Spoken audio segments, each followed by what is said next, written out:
Welcome, everyone. Today, we are going to be talking about The Most Hated Woman in the World, Part 3.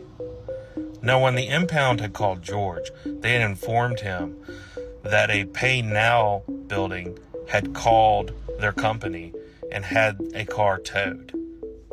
And immediately, George was confused because he was under the impression that his daughter had been going on a business trip. And the only people she took was her daughter and the nanny. And continuing his confusion, did not know why she had the car impounded. So George would go to this building, and when they arrived at the impound, he would walk to the car, and being a cop, he had recognized that the car had a very pungent smell. So he would drive the car home. And to say that George was irritated is an extreme understatement. He would actually go in the house, call Cindy to the car, open the door, and ask her, "What does this smell like?" And Cindy would actually agree that the car had a very pungent smell, and would even go and say that it smelled like a dead body. Cindy would then try calling Casey, but it would be the same thing as so many times before. Casey was not answering. She would sit there and just be very evasive. So Cindy had decided to take upon herself. She was going to drive over to Casey's boyfriend's house and get this sorted out. Now, one thing I might add about Casey's boyfriend's house was he did not live alone. He would live in a house and multiple people lived within this house.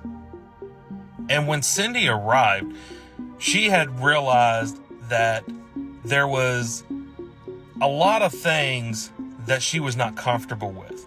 Mainly, there was a lot of drug paraphernalia on the coffee tables, and she did not feel comfortable that her granddaughter that was 3 years old was exposed to this kind of stuff. So immediately she came at Casey and started asking her, "Why are you here? Why have you been here for a month?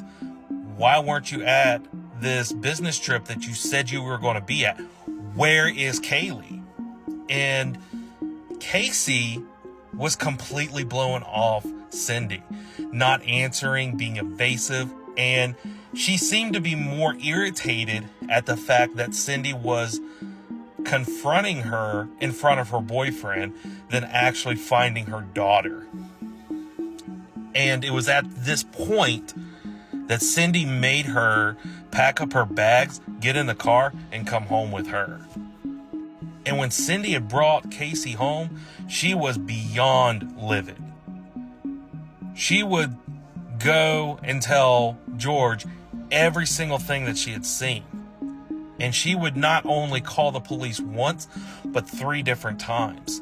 On the first time, she would call the police telling them that she wanted the police to come to their residence and arrest someone that had actually stolen the car.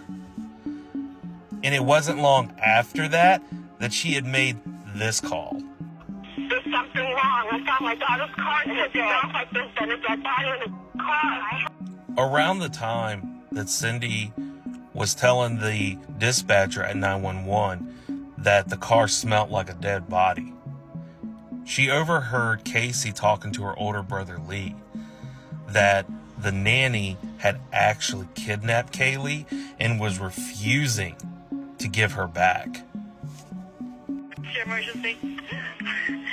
I called a little bit ago, the deputy sheriff. I found out my granddaughter has been taken. She has been missing for a month. We're talking about a 3-year-old little girl. My daughter finally admitted that the baby's in the store.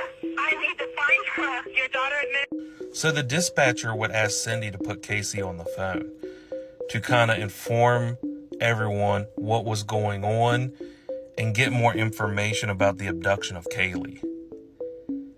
But when Casey got on the phone, nothing had changed in her demeanor. She was very evasive, not very clear about her story, and she seemed extremely irritated. And it was at this point that the police came to the residence and did a full investigation.